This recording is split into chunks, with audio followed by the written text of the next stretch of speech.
안녕하십니까. 오늘은 무주택자의 분노인가, 시간이 필요한가 이런 주제로 한번 알아보는 시간을 갖도록 하겠습니다. 누차 말씀드리지만 제 영상은 투자에는 참고하지 마시고 공부한다는 생각으로 그렇게 영상을 들었으면 좋겠습니다. 정부 말 들었다가 나만 빈털터리, 무주택자의 분노 뭐 이런 기사가 나오는데 참 요즘 같은 시대에 누구 말을 믿어야 될지 저는 누차 말씀드리지만 여러분 스스로 공부해가지고 있죠. 여러분 자신을 믿어야 된다 이런 말씀을 드리고 싶습니다. 저도 공부하는 그런 사람의 입장으로서 제 이야기도 다 믿지 마시고 정부나 뭐 구독자가 많은 뭐 30만 50만 유튜브의 말도 믿어서는 안 된다 이런 말씀을 드리고 싶습니다. 불붙은 매수값, 치솟는 전세값, 무주택자가 우려되어 있습니다. 무주택자들 영끌에도 이제는 집 못 산다 뭐 이런 주제인데 이건 서울 지역에 해당되지 않을까. 제가 서울 지역을 몇몇 지역을 조사해 봐도 뭐 한 4억대 5억대 심지어 3억대 아파트도 있더라고요. 그렇죠. 자, 그런 상황이고 너무 비관적으로 생각할 필요는 없지만 그래도 집값이 너무 많이 오르는 것은 사실인 것 같습니다. 그래서 수억씩 오르는 집값에 절망한다. 대출은 점점 줄어 매수를 포기한다. 이런 기사가 나오고 있습니다. 여러분은 어떻게 생각하십니까? 서울의 매매값과 전세값 보면 서울 성파구에 있는 헬로우시티 전용 84제곱미터 국민주택이라고 이야기하죠. 아파트의 매매가가 날마다 급등해서 최근 20억에 육박하고 있다. 그래서 4년 전에 전세를 들어올 때만 하더라도 9억이 채 되지 않았던 집값이 그 사이에 10억 넘게 뛰었다. 실제 그런가 한번 볼까요? 실제 그런지 한번 보겠습니다. 지금 여기 헬로시티인데 한때 입주가 폭탄이어가지고 뭐 전세가 하락이 있었던 그런 지역이긴 합니다만은 지금 보면 84 국민제곱 국민주택형이 20억이 나오고 있습니다. 그렇죠? 19억 5천, 20억 이렇게 나오고 있습니다. 심지어는 21억 5천까지 나오는데 실거래가를 보면 실거래가가 지금 상당히 18억 5천 뭐 이렇게 실거래가가 이어진 것을 알 수가 있죠. 19억 3천까지 2020년 9월에 19억 3천까지 거래됐고 지금 호가가 20억, 21억이 나오는 건 맞습니다. 그렇죠? 그럼 이게 4년 전에는 어땠냐 보면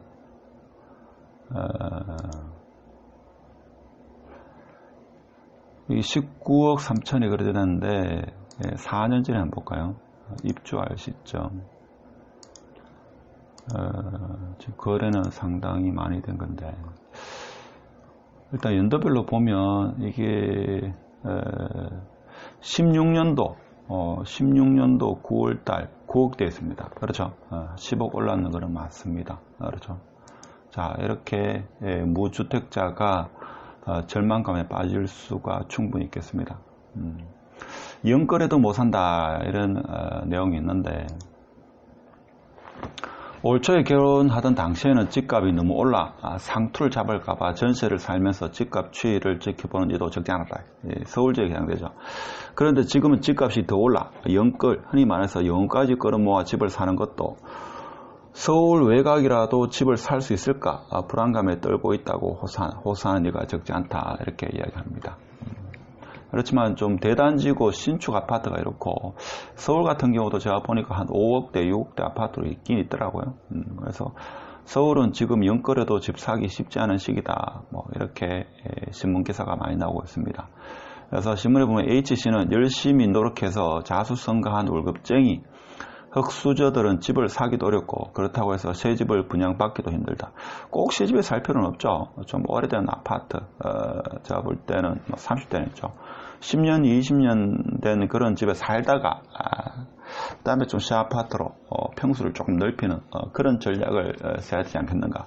너무 신문에 나오는 있죠. 신문에 나오는 그런 자극적인 그런 기사에 너무 매몰될 필요가 없다. 그래서 제가 볼 때는 직장생활 열심히 하면서 평수를 조금씩 넓히고 조금 새 집으로 완전히 새 집은 아니라도 뭐 20년 된 아파트 살다가 15년 된 아파트 살다고 그다음에 10년 된 아파트 그리고 이제 새 집으로 이사가는 그런 단계적인 전략이 필요하지 않을까 이런 생각을 합니다.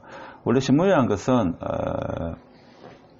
많은 사람이 일깨워지기를 원하기 때문에 아주 자극적인 그런 제목이 많습니다. 그래서 제가 볼 때는 영끌에도 못 사는 건 아닙니다. 그렇죠? 좀 평수 작고 좀 오래된 아파트 살면 되지 않겠습니까?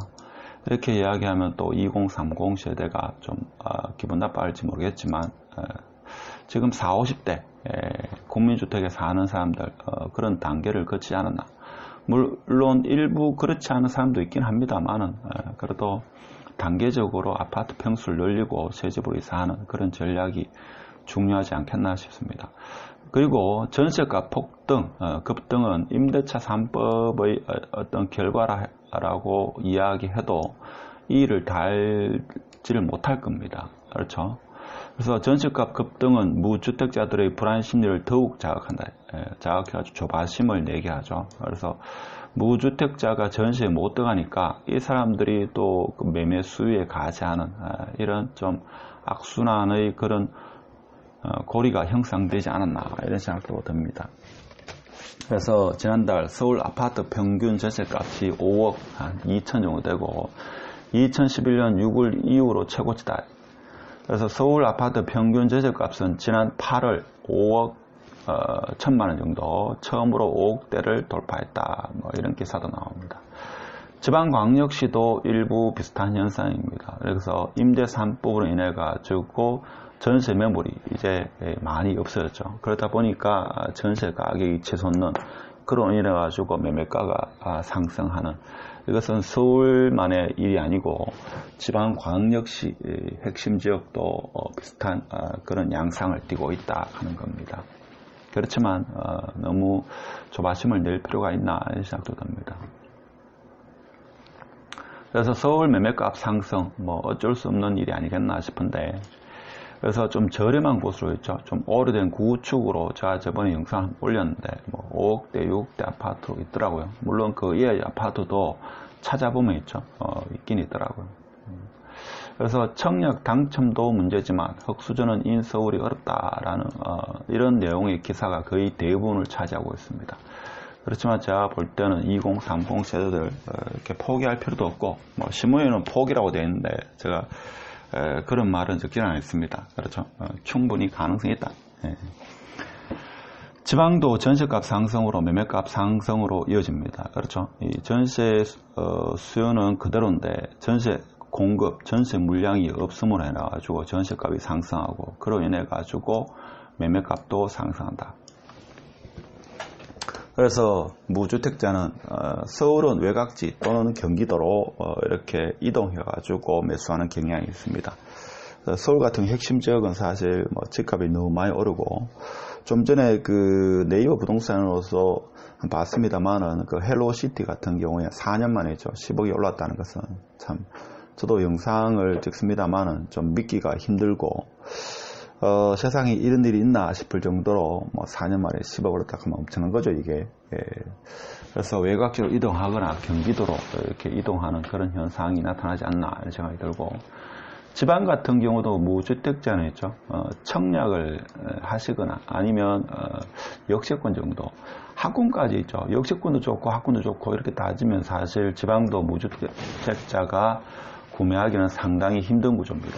그래서 청약을 노려보거나 아니면 2030 세대는 조금 구축 아파트, 역세권 구축 아파트나 아니면 학군이 좋은 구축 아파트로 좀 이동하는 전략을 펴야 되지 않나 이런 생각이 들죠. 근데 요즘 같은 이 갑자기 아파트 폭등의 여러 원인 중에 하나가 저는 개인적으로 봐서 30대가 너무 신축을 선호하는 이 영향도 한몫하지 않았나 이런 생각이 들고 그러한 조바심으로 인해 가지고 20대 30대가 연거를 하는 그런 결과가 나타났나 싶습니다. 그래서 너무 그 신문이나 언론의 자극적인 그런 기사에 매몰되지 말고 있죠. 스스로 공부해서 자기 나름대로 또 어떤 방향성을 잡고 전략적 선택을 하는 것이 제가 볼 때는 좀 더 일상을 원만하게 사는데 중요한 그런 자세가 아니겠나 이런 생각을 해봅니다. 오늘 하여튼 서울 아파트 연끌해도 사기 힘들다. 그것은 핵심 지역 신축에 해당되는 내용이 아닐까. 지방도 마찬가지다. 그래서 전략적 선택이 중요하다. 이런 말씀을 드리고 오늘 영상 여기까지 하겠습니다. 마치도록 하겠습니다.